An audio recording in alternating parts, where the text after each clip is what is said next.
Is your mic on?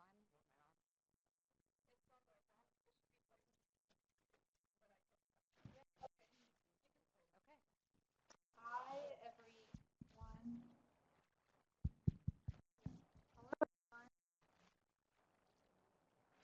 One moment. Oh, oh, we're too close. I'll come over here. Okay. Now you can hear me, yeah? Good. Hi, everyone. Welcome to the SIRC Health Equity Lecture Series. Today, I am happy to have Edward Vargas here with us today. He has a PhD in Public Affairs from the School of Public and Environmental Affairs at Indiana University. His research interests include the effects of poverty and inequality on the quality of life, focusing specifically on health, education, and social policy, and how these factors contribute to the well-being of vulnerable families. In particular, he is examining the effects of immigration policy and deportations on health, health hardships, and the well-being of Latino families. So please help me welcome Dr. All right, thank you. How the mic? Good. Thank you all for coming and for spending this time with me. Provecho, I know it's noontime. Bon appetit. I'm really honored to be here with y'all and share with y'all some of my research. I am new to Arizona. This is my first semester, so I'm learning what it's like to be in Arizona. I'm learning what it's like to be an assistant professor for the first time in my life. So thank you all for the warm welcome, and I'm really honored again to be here. So today I'm gonna try to answer this question for y'all. And I'm from Texas, so I say y'all, and it's, what's that? Okay. Um, but I think it's actually in some ways very progressive in that it's not gendered, like the y'all. So in some ways, it's a good. So what I hope to answer for y'all is just from Israel. What's that? Y'all don't say y'all, no? Y'all is like you all. You all, multiple. Instead of guys, hey guys, y'all, it's a little bit more gender inclusive. So, what I hope to answer for y'all today is, does personally knowing an undocumented or deported immigrant impact Latino mental health? That's what I hope to answer for y'all today. And so my research, as Stephanie was saying, are sort of in these intersections of health, policy, and immigration. But I'm really sort of what's really I'm really interested is about poverty, inequality, power, and how they impact families. Um, and so my research agenda integrates these social political realities of the Latino experience into the social determinants of health literature. And so my goal is to hopefully inform policy decisions to help families live healthy and productive lives that benefit all society. So why should you care, and why should we care? So by 2050, Latinos will be 30% of the US population. Family is the core of our identity, right? And so a lot of the work that I've been focused on deportations and immigration enforcement is when the state gets involved in the family process, whether it be deportations or other types of incarceration, so on and so forth. Because what's at sort of what we've known from the literature is that family has been buffering a lot of the negative impacts of stress and health inequities. And so what I'm really interested in is when the state gets involved through enforcement or family disruption, how is that impacting families? Of course, children is at the center of a lot of my work. We know that 1 in 4 children in the US are Latino. And by 2050, 1 in 3 children in the US will be Latino. In my state of Texas, already half of all kids in the state of Texas are Latino. And that's something that's, of course, here we look at public schools in Arizona, we know that that's true too. So as a result, in order for us to be prepared, we need to understand the lived experiences of these families. And sort of at the core of this is poverty, where nationally nearly 1 in 3 Latino children live below the poverty line. Latino children disproportionately live in neighborhoods of concentrated poverty, where poor housing, poor schools, and immigration further threaten their well-being. So if any of y'all, for example, live here in Phoenix and y'all go to Maryvale, you tell in Maryville, or we could tell in Edison Park, or even in my neighborhood in Garfield Park. I moved here to Garfield, but even in those neighborhoods, old Latino Chicano neighborhoods, we see overcrowding, and we see folks living in. Uh, saw a kid taking a shower outside the other day in my neighborhood, so it just kind of reminded me of my own experiences of growing up in South Texas and the colonias that exist in South Texas. And so so what about other experiences? So some of my other work focuses on race and racialization of Latino populations. As you know, Latino isn't a racial category, it's an ethnic category, but how do Latinos become racialized? So some of my work is focused on what we call ascribed race or socially assigned race, the idea about what other people think about you and how that may be more important for your health. And it turns out that there's actually a white advantage within this framework. So Latinos who think that other people think they're white report better health than the Latinos who think that they're non-Latino. We also ask, oh, people respond Mexican. They think that other people think they're Mexican. And so what does that mean, right? And so my research has shown that Latinos who think that other people think they're Mexican report the highest levels of discrimination. But if you break up the Latinos by national origin, we find that it's the Latinos who are Cuban, Puerto Rican, from Paraguay, Uruguay, who think that other people think they're Mexican that have the highest levels of discrimination. So there is something about what it means to be racialized as a Mexican. As you probably know, in the 1930s, Mexican was actually a racial category in the census. Immigration, again, is at top of the conversation here in Arizona, for example, as in Texas. As you may recall, there was a woman who went to go see her OB in Texas, in Houston, and the OB staff called immigration on the lady because of her status. Moreover, there was a case where immigrants were suing the state of Texas because health departments weren't issuing birth certificates for children. We know that having a birth certificate is really important to get kids into schools, to get kids into the clinics, to get vaccines, so on and so forth. The immigrant group won, and now they are issuing birth certificates to U.S.-born children. So this is all sort of and I don't have to tell y'all about the deportation regime, right? We see a spike of deportations happening really prior to 2000. We saw a little dip in 2001 during 9/11, but then we've seen an increase in deportations. So caught between sort of partisan politics and practical solutions are families that are living in mixed status households. So by mixed status, I'm referring to where some folks in the family are undocumented and other folks in the family are U.S. citizens. And so this is what I did for my dissertation, is I tried to outline the types of families that exist in the communities that I was working with. So we have this family, for example, maybe you've met here in the United States. They had a baby. The baby is a U.S. citizen. They're undocumented. You have these types of families where maybe they met back home in Mexico. They had a baby in Mexico. They brought the kid over. They're here. They have another kid, right? We have within siblings, mixed status. So we usually think of these kids as the dreamers, right? And then their siblings are U.S. citizens. Now this provides a lot of really complex, this is very complex for our social policy. The idea that some kids can receive benefits and other kids can't receive benefits is something hard to deal with. So we don't expect that, for example, if this kid is receiving food stamps, that this kid wouldn't be eating from that same plate, right? And so there's new evidence that shows this idea of this pecking order that may exist, that this kid may somehow feel the punishment that or the criminalization of their older sibling, and that may be trickling down. We know that if, for example, this kid goes on to college, the likelihood that this kid goes on to college is also high, right? This idea of pecking order within families. And so that's should be of concern for folks. So how many families live in such mixed status families? Old data shows about 1 in 8 children of all children born in the United States lives in a mixed status family. Among Latino families, 1 in 4 children live in a mixed status family, and that's just new data that came out of Child Trends about a month ago. So this is a growing and sizable population.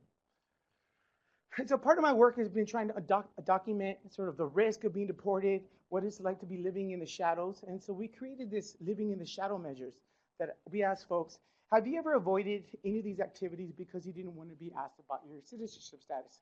And what do we find? We see that among Spanish speakers, 19% of Spanish speakers say that they didn't want to report crime because they didn't want to be bothered about their immigration status.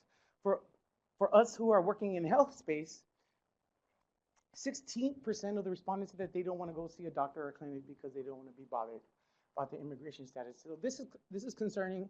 This is alarming, right? And so how do we link? How is this linked to health? So folks have documented that that undocumented status as a persistent, insidious psycho-environmental stressor. So being undocumented, there's stress, there's depression, there's anxiety, there's fear, there's isolation, there's anger, guilt. So how can you feel guilty? Well, last weekend I was at Puente here on the west side, and there was a group of mothers who were talking about feeling bad and guilty about bringing their kids and putting these kids in their situation. So that's the guilt that sort of I was thinking about when in reviewing this literature, right? It's sort of, you see it in the literature, but you see it in real life. And so that's sort of the guilt, feeling guilty that they put their kids in such situations. And so this strong enforcement fosters feelings of fear and like you're being hunted, like there's a crossbow on your back. And it's this intensity and duration of stress that's especially strong effects on mental health. And folks even in, so Androv, et cetera, they have folks here in this office, in this building and in the department have been documenting this work, this great work as well. In my own work, I have found that the risk of being deported influences WIC and Medicaid use, right? So in other words, the higher the risk of being deported, the less likely you are to use WIC and Medicaid across states. And in fact, risk of deportation is even associated with child support orders. So the idea here is that if mom, they break up and they need money, or she wants to go after dad, she's less likely to go after dad to pay child support because she doesn't want to put her partner in that type of danger, right? And so I've found that relationship as well. And so in my work, I'm trying to really put in the social determinants of health framework policy, looking at immigration policy within that determinants of health framework. And so I see these perceptions of hostile anti-immigrant climate not having a direct relationship with health, but it's working through this sort of intermediary factor. So it's impacting folks' working conditions, unmet nutritional needs, so what I call material circumstances. It's interrupting psychological, psychosocial factors, the depression, the anxiety, the fear, and it's also impacting people's behavior on biological factors. So folks who are not seeing a doctor when they should go see a doctor, and that's ultimately leading to bad health. So this is how I see the relationship between anti-immigrant climate and health. So going back to, does personally knowing an undocumented or deported immigrant impact Latino mental health? I rely on a lot of stress process theory to try to understand this relationship. So an individual's social location, their race, their gender, their class, their age, and structural context expose them to varying levels of stressors. And it's really this disruption that I've been talking about families, about parents being removed and snatched out of their families, out of neighborhoods, out of communities, that is impacting people's health. And as Perlin says, lives are linked across the life course, and one person's transition may become another's hardship. And so this idea of dad being removed or mom being removed is having an impact on children. And if you follow the deportation experience, this is exactly what happens. So deportations rate happen, they go into communities and they shock communities, right? People don't know where their parents are, kids are left at schools, kids go home, mom's not home, she's been removed. And so this interruption in schooling is creating stress and impacting people's health. Recent research has looked at the spillover effects, not only among immigrants, but also US citizens. So now there's a growing body of literature that's saying, well, immigration enforcement and anti-immigrant climates aren't just impacting immigrants, they're impacting US citizens as well. And so what Enriquez calls multi-generational punishment, this idea And I gave the example of the mixed status family. We have an older sibling who's undocumented and a younger sibling that's a U.S. citizen. That this may be impacting how the younger kid is socialized in the United States. Um, and so going back to my question, I pulled data from the Latino National Health and Immigration Survey. So I'm one of 3 co-PIs on this sample, and it's a sample of just under 1,500 Latinos across the U.S. It's funded by the Robert Wood Johnson Foundation. And I went into the field January 29th to March of 2015. So it's one of those things that data gets old a lot faster than you hope sometimes. So it took about 22 minutes on average to field, and it was a mix. So it was phone and web. And we really wanted to stress the web part because it's really hard to get Latinos on the phone. So a good way to get young Latinos is to get them on email, through email. So some important considerations when studying Latino health. So we did it when somebody called, they had to be bilingual when they called. They could go from English to Spanish. Because what we know from sampling Latinos is that a lot of times somebody picks up the phone, they'll pick up in Spanish, but they actually don't really speak that good Spanish. But they'll pick up in Spanish thinking it's somebody who doesn't speak Spanish, and they'll be like, well, I'll call back. I'm like, great. But they want to make sure they pick up in Spanish. That way, if it's a relative, they understand the voice, right? So you'll be like, bueno, que no habla? And they're like, I'm sorry, let me call you back. Well, that pushes up cost, right? If you're doing survey sampling, if you're trying to survey those families. So from the jump, everybody who calls has to be bilingual. We de-identified people's information because we actually asked, are you undocumented in our samples? We also considered language bias here. So there's a debate out there that the self-rated health measure that we use, that it's not the same when we translate the FAIR category. So as you know, we ask, how, overall, what is your health? Is it good? It starts from poor, fair, good, right? So there's some argument out there that the FAIR category, the way that we translate it in Spanish is wrong. So how do we translate it? We usually use regular, right? Some people say that we should use más o menos. So I published a paper with my colleague, Gabe Sanchez, and we did a split sample. We gave half of our Spanish speakers más o menos and the other ones regular. And it turns out that the way that we've been asking or translating fair health regular has been overinflating bad health. So I use my own advice. So all my surveys, I use más o menos now. Okay, so looking at the demographic profile here, about 61% of the sample was from Mexico.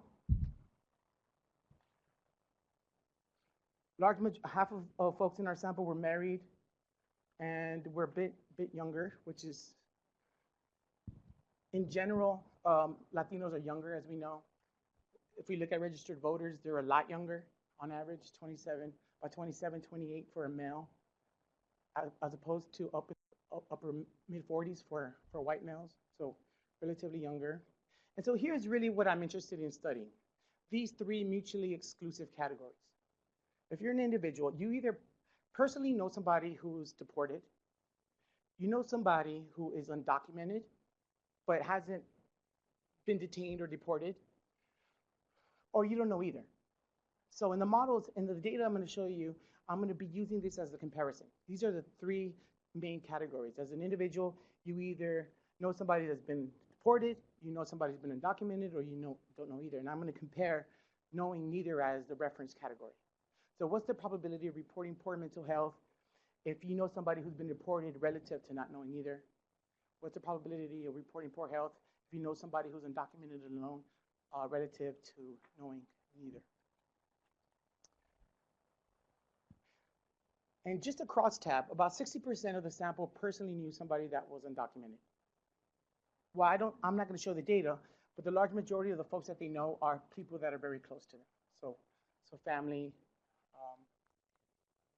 36% of our sample personally knew somebody who has been detained or deported. And this number is actually growing. I fielded a survey this past March, and about 46% of our sample said that they personally know somebody who's been deported. So where does this idea come from? This personal, what I call the personal connection hypothesis. I first published a paper looking at political outcomes because it was the only survey that's ever asked anybody, do you personally know somebody who's been deported? And nobody's really asked this on health surveys. And this survey had asked about policy salience and whether or not you had favorable views for Obama. And so but this idea of personally knowing a deported, it's nothing new, right? There's a lot of fields who use this idea, right? Whether you know somebody who is on unemployment insurance, we see that in the economics literature.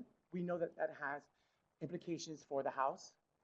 If you personally know somebody who's incarcerated, right? We see this a lot in the Black literature and incarceration rates, and the idea being that if you personally know somebody who's incarcerated, it leads to poor health in the family.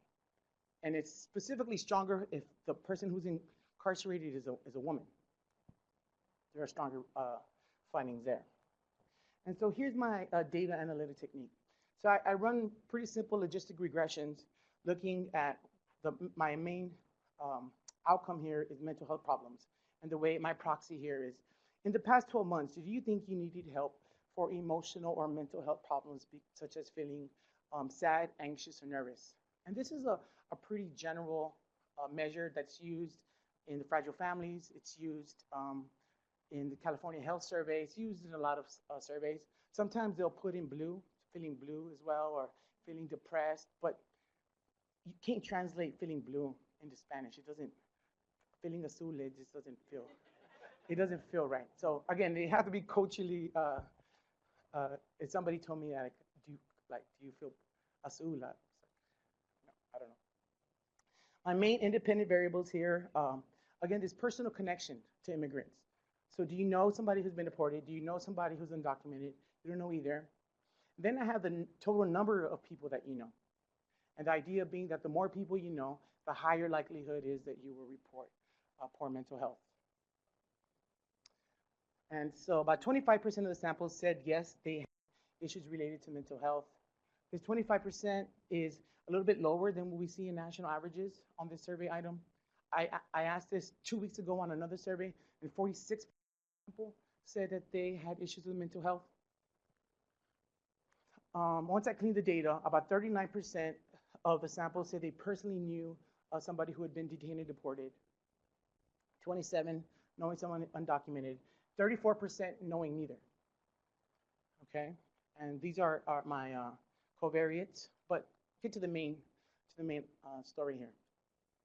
So I run a logistic regression, and these are the results. And I control for education, age, income, gender, citizenship status, Mexican origin to differentiate Mexicans relative to other Latino groups, language of the interview, whether or not you've experienced discrimination, your marital status, and your insurance coverage. So I control for those things. What we find here is that if you personally know somebody who's been deported, you're 2 times more likely to say you need in the past 12 months you needed to seek mental health relative to not knowing either. And we can see this here. So here are the predicted probabilities of knowing somebody who's been deported, knowing somebody who just undocumented, and knowing none or neither. And we see is that if you said you personally knew somebody who's been deported, the likelihood of you saying in the last 12 months you needed to seek help for mental health was 36%, holding all else constant. So does just simply knowing a deportee associated with poor mental health? Here, I find yes, relative to not knowing somebody has been deported. What about the number, the sheer number? So what we find here is that if you know 1 to 2 relative to 0, or 3 or more relative to 0, you're more likely to say, yes, I needed to seek help for mental health services. And we can see this here. So if you know 3 or more deportees, the likelihood of you saying that you needed to seek help for mental health services is 55%. And when we look at the covariates, we see that education is negatively associated with poor health. Income, for those who are at the 20, relative to everybody else in the categories, you're less likely. Mexican origin, if you're Mexican origin, you're less likely to say you needed to seek help for mental health services.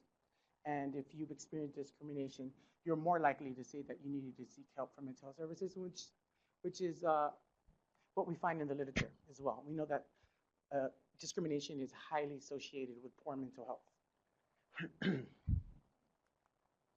Summary, so knowing a deportee is bad for adult mental health. The number of deportees matters. This, of course, has implications for Latino health. But I find no difference if the person who's been deported is a family member or a friend. I find no differences here. I have another paper that I look at whether or not a kid has been referred and diagnosed with learning disorders using the same framework. And in those papers, in that paper, I do find that it matters if it's a family member relative to it not being a family member on kids being referred and diagnosed with learning disorders. And I'm still trying to think that through, what that means. So of course, there's limitations to this work. I don't have longitudinal data design. Nobody does on knowing deportees. Detention and deportations are two very distinct things, right? So whether you've been removed or you've just been detained, they're going to let you back out. Those are two different things, and I don't really control for that. Currently, I'm just working on Latino populations, but I'm a PI on this other survey called the CMPS, Collaborative Multiracial Political Survey. It's a survey of 10,000 Americans. And there, I run the models with Asian populations, and I'm finding that there's some traction there with Asian populations.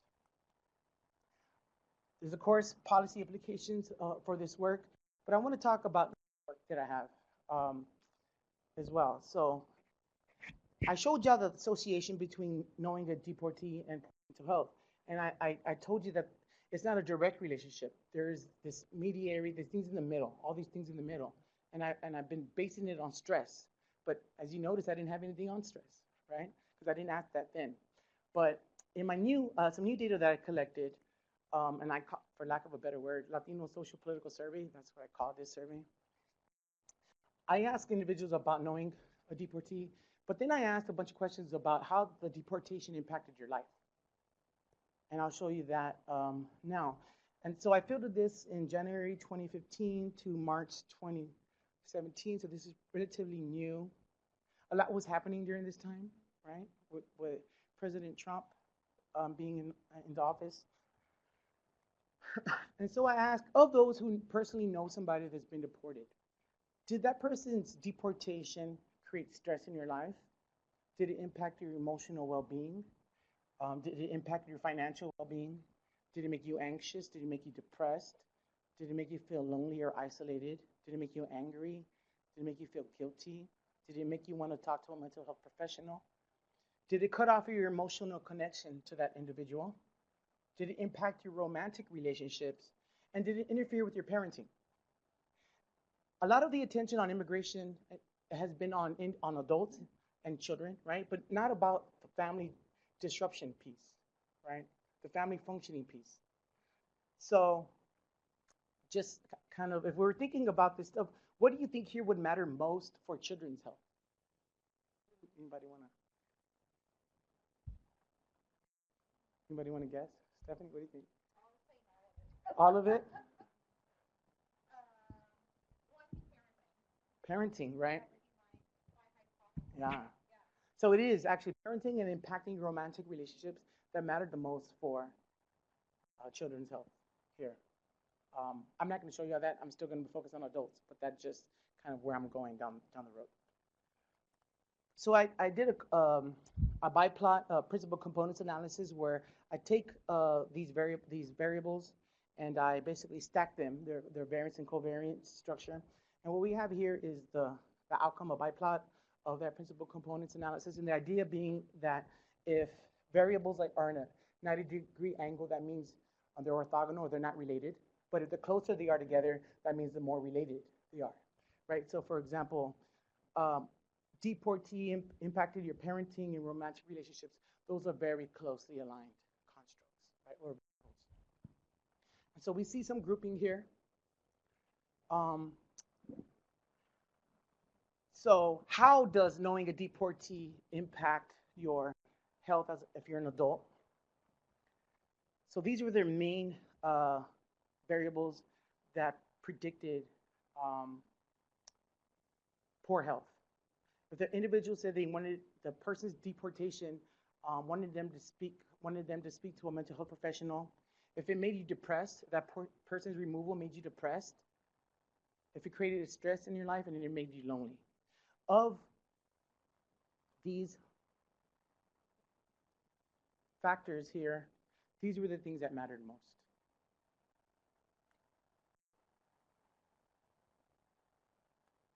And as Stephanie said, the parenting and the interfering in relationships, that mattered the most for kids. And so I want to just thank you all for allowing me to come into this space and sharing with y'all my research. Prior to this, I was in an OBGYN department, so I want to thank them for allowing me to be in that space.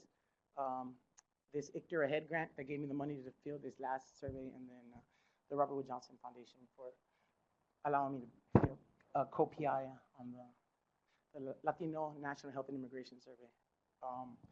And an invitation on February 2nd, holding a conference called PREAK, Politics of Race, Immigration, Ethnicity. And about that time, we're going to be fielding a survey here in Arizona. We do a national state of politics in the state of Arizona, so maybe some of the findings will come out of that. We'll know more about who's running for office and who's not. I think Flake is not running for office. So we'll get to see what do Arizonians, what are the top policy issues that folks in Arizona care about. And so I'll field any questions.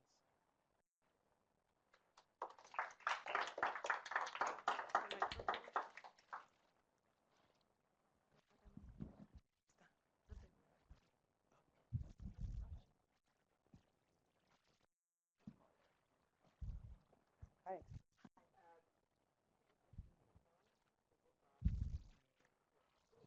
Well, I will speak loudly. I have done numerous studies in Texas, largely San Antonio and Houston, with the WIC clinics, and I've looked at preventing obesity and increasing breastfeeding among, and it's been pretty much 100% Mexican, sometimes Hispanic, but almost always Mexican. And you know, WIC doesn't ask about immigration status, so I don't either. So I have no clue who is, you know, documented or undocumented, or if someone in the family is important. But I do know that at least 60% of our samples in the most recent study were born in Mexico. And their children, of course, were born here because they are WIC. One of the measures I've looked at is postpartum depression, and their rates of postpartum depression are really low compared to what's predicted and what's in the literature about postpartum depression, which is kind of like, well, wait a minute, you know, I mean, their lives are not at all easy, and I'm surprised that there is no impact on postpartum depression. And another instrument that I have not analyzed the data for yet is the Everyday Stressors Index, because that doesn't ask anything about immigration status, because it was created more for a white sample, which I know is not totally appropriate, but I thought, well, I want to use something for mothers of young children who are from a low-income population. And so I'm going to look at that and see, you know, the relationship between, I guess, their postpartum depression, their stressors, you know, their interrupted times in the U.S., because this is a longitudinal sample. I followed these families for 3 years. It's very difficult because they are like moving, and sometimes they're here, sometimes they're not. You know, they go back to Mexico frequently, and I don't know if they're being deported or what. You know, so it's been very interesting doing this longitudinal work. But you know, so I've got a lot of rich data about mothers and children of this sample, at least 60% born in Mexico. Thank you for sharing that. I'm from San Antonio, so I can appreciate folks who are interested in my community there. There is some talk in the immigrant movement about the restructuring right now, the moving of people, particularly those who signed up for deferred action for DACA, right? And I think a lot within the immigrants' rights movement, there is conversation about deferred action means that it's going to happen, right? You sort of sign. So the question is that did you sign up to self-deport yourself, right? So people are asking them that, questioning them. Did we do the wrong thing by getting kids to put all their information to the state? And so there's some ideas or thoughts out there that people need to move. So it may be that there's something also about the time when you're in the field about folks moving. And question is like, why did they move, right? And I think that's a deep question and nobody has any answers because we know what we've seen from the organizing front is that people should probably move because they know where you're at. Well, I don't know, but if you could maybe in your follow-ups maybe think about, and there's particular questions that the census may use and other folks about why'd you move, right? And that could be one proxy as to maybe what is it about moving, right? Because it could be just that they have better schools in that district. Well, in the public finance literature, they would say that there's a theoretical framework about voting with your feet, and that people move based on whatever public goods are good in that community. Yes.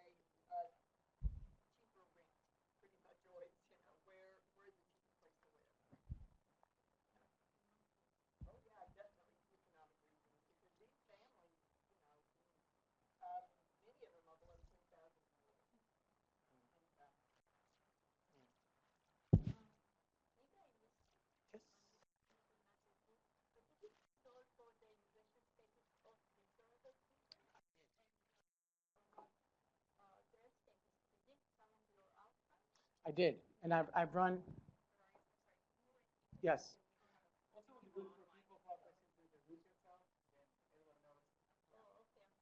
Yes.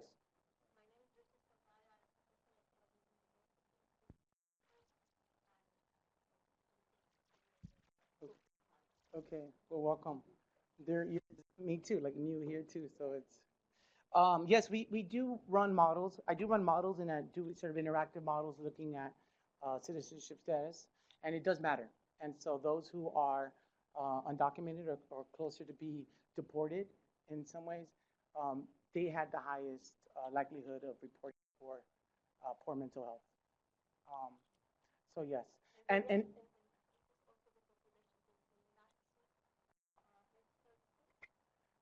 these are people. Yeah. So so there's in the literature on social service utilization, there's two sort of thoughts. This idea of the chilling effect that people are scared, so they're not going to go use services, and there's some people that say that that doesn't exist. That people will use services. Cultural differences, right? Some of it could be like I'm too proud to go and take handouts. So there's sort of two camps within the chilling effect literature, depending on where you stand. And most of the data stuff that I've put out has shown that there is that folks, the higher the risk of being deported, the less likely they are to use social services. Yeah, great question. Yes.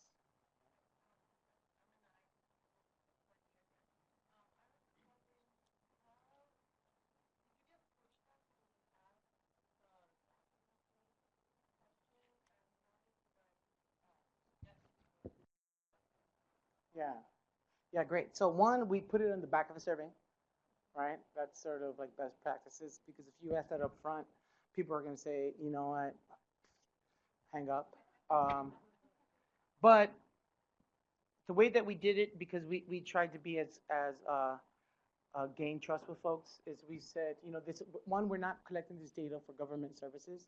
This is just anonymous, and so we asked, um, you know, this is anonymous, and we're not going to report this to the government. The survey, I can show you the survey item, but what is your immigration status? Now, we only ask those among those who are foreign born. So up from the beginning, we have already, were you born in the U.S., Puerto Rico, or another country, right? And if you said U.S., Puerto Rico, you're not asked the citizenship question. The idea is that, well, if you're born here, if you're born in Puerto Rico, you're a citizen by birthright, right? And so we only ask among the foreign born. So yeah, this is not going to be used for government reasons. What is your citizenship status? And then we had different categories. We just didn't have, we have permanent residents. We said if you were in a particular type of visas, U visas. I'm a deferred action was an outcome, a response category. So we had multiple response categories. Usually in a lot of surveys, what we see is also, do you plan on becoming a citizen or asking? So that's also used because that can give you a sense about maybe these are folks um, who are maybe just here temporarily, and we just pick them up in our sample.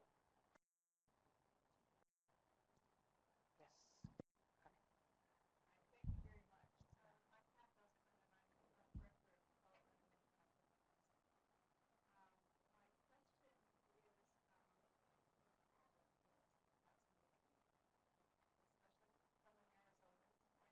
Mm.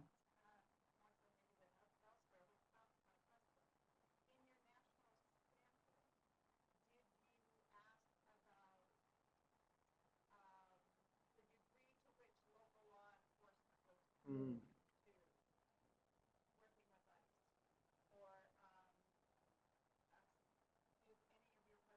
Mm.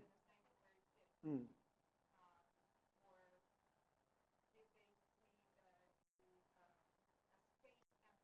Mm.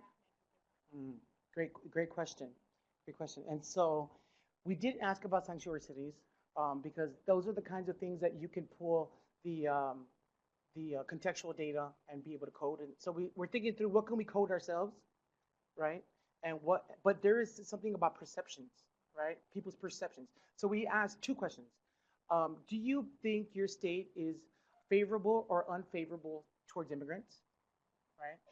And then the follow-up question is, um, do you think it's anti-Hispanic or anti-immigrant?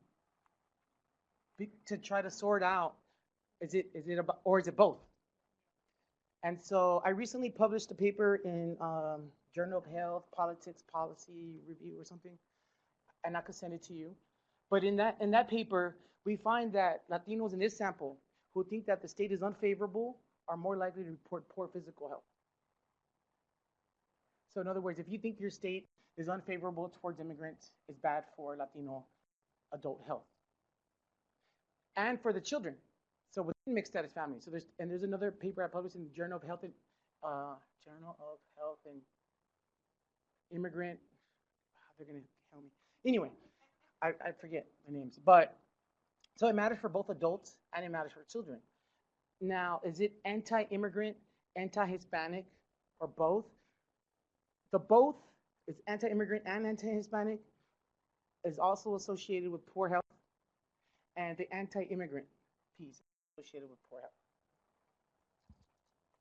So that's a sort of a way to think through it. Um, but we've been some follow-up work that I've been working on is because I've also published papers that looked at the actual numbers of laws on the books. So one is about actual laws, and we find that the more laws states pass, it's associated with poor Latino health.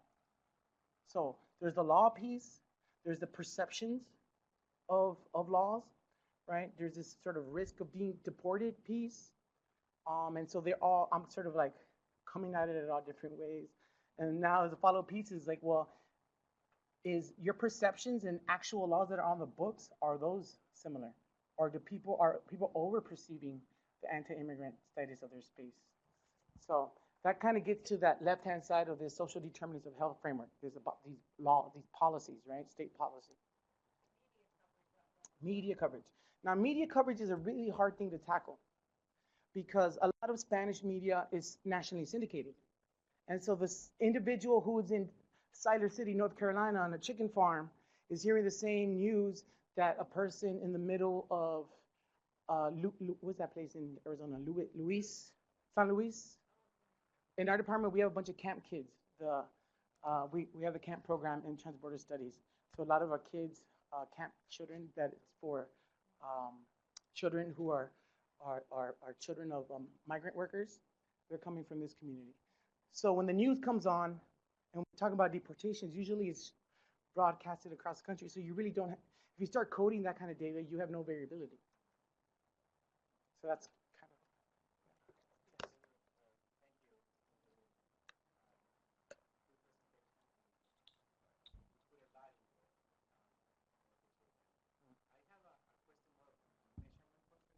yes. Yeah. Mm.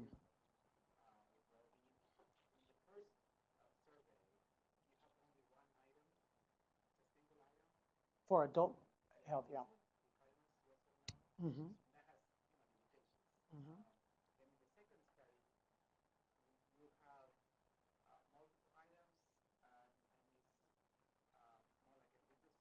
Mm-hmm. Mm-hmm.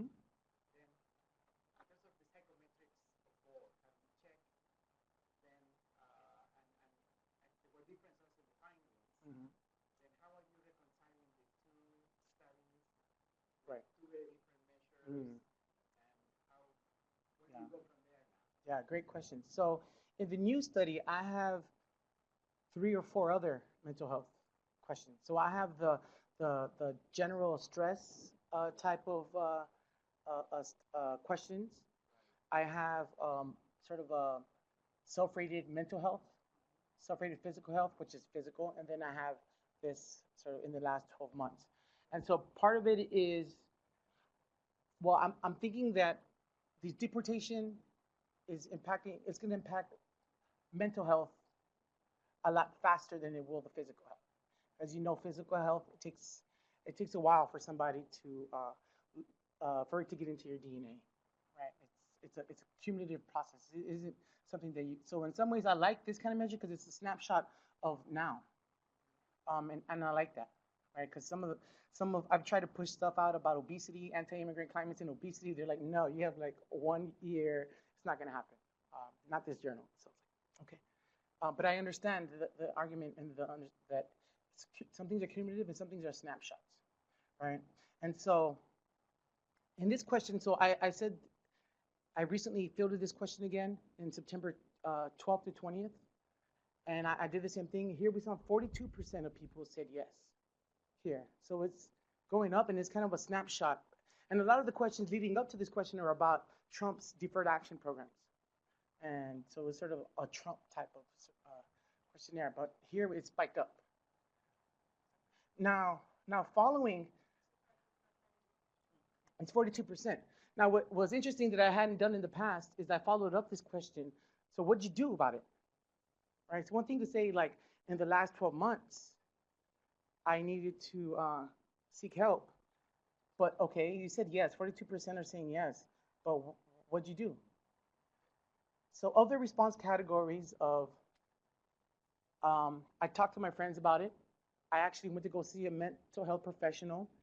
I went online or called somebody or did a hotline. What do you think was the number one thing these 42% of population said they did? They prayed. 36% of them said they talked about it with a family or friend.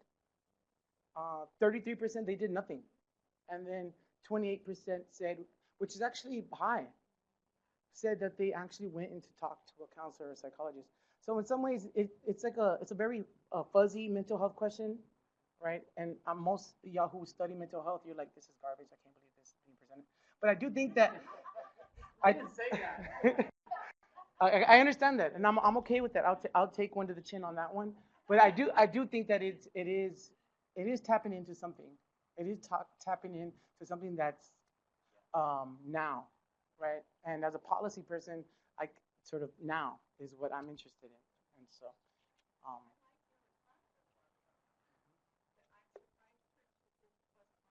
hmm. it was in the response categories.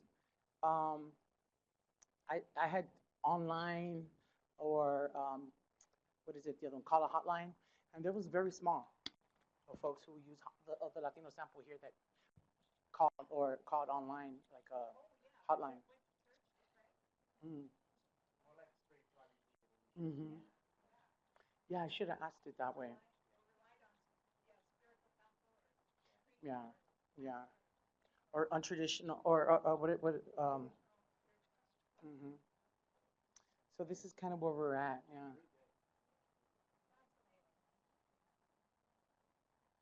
One thing that I'm thinking through is the modeling, which is I think is kind of what you're getting at, is how do I model? Uh, and that was something that I was hoping I could get from the data conversations here, the data workshops on Wednesdays, on today's hour, is to start thinking. I have a bunch of data, and I'm having issues thinking about. Yes. So The methodology and statistics clinic yes, Wednesday at 1:30. Yeah. yeah. So I We'll hope, be happy to have you. yeah, thinking through these things. I know this stuff is kind of like kiddie stuff for some of the models that y'all do, but